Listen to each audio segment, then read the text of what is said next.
Corinthians chapter 15, verse 1. Now, brothers and sisters, I want to remind you of the gospel I preached to you, which you received, and upon which you have taken your stand. Now, the gospel that Paul preached here in 1 Corinthians 15, as is evident through the chapter if you read it, is a gospel that is not just narrowly about the forgiveness of sins through the death of Jesus on the cross, but it is more widely to be understood as including resurrection life. Christ died, Christ was buried, Christ was raised according to the scriptures on the third day, and we are somehow part of that new life. So the gospel he preached was a gospel that was not just death resulting in forgiveness, but resurrection resulting in new life. And those two things have to be held together, or we miss something very important about the gospel that we receive and upon which we take our stand. Now, to understand that, we have to think quite widely about death and life in that order, and the way it's understood, particularly in the Old Testament. Because the story starts in Genesis chapter 2, verse 7, when God made Adam, and the text says this, it says, God breathed life into him, and he became a living soul, a living being. So life itself is the breath of God. Life itself is where God is. And my life is dependent, is a direct consequence of God breathing through me. That's the way the ancient Hebrews understood it. It's good, isn't it? The other side of that is that if I am not living with God, if I'm not living cooperatively, collaboratively with God, if I'm not permitting his breath to go through me, then I am in death. And this is the way it's understood in the first chapters of Genesis. It's a powerful way of thinking about it. My life is subject to God's breath, God's guidelines, God's way of living. He breathes life and I live. And if I choose against him, as happened, as you know, in the early chapters of Genesis, God gives a rule. He says, don't break that rule. They do break the rule.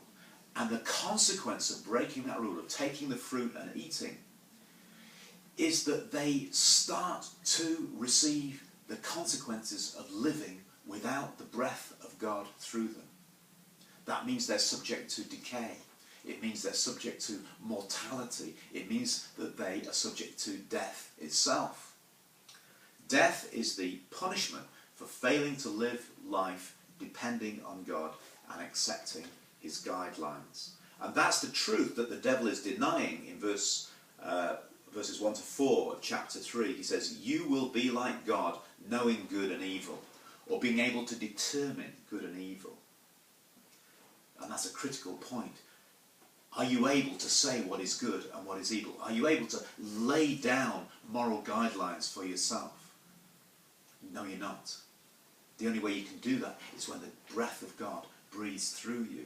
They believe the lie, they eat, and they're cast out of the presence of God, the Garden of Eden.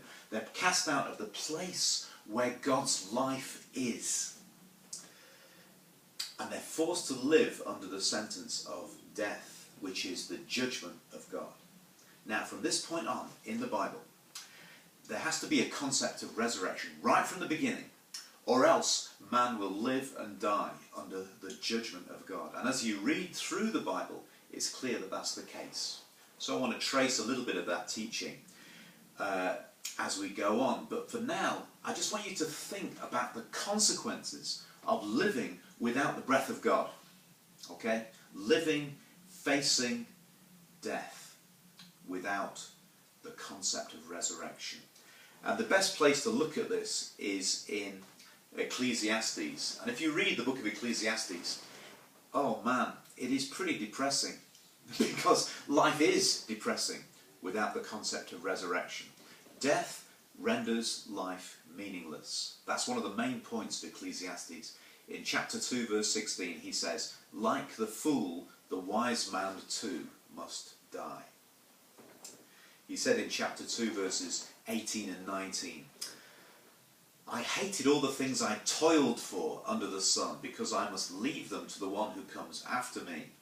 And who knows whether he will be foolish or wise. He's saying even the legacy from my life is a fruitless thing because I don't know what's going to happen next.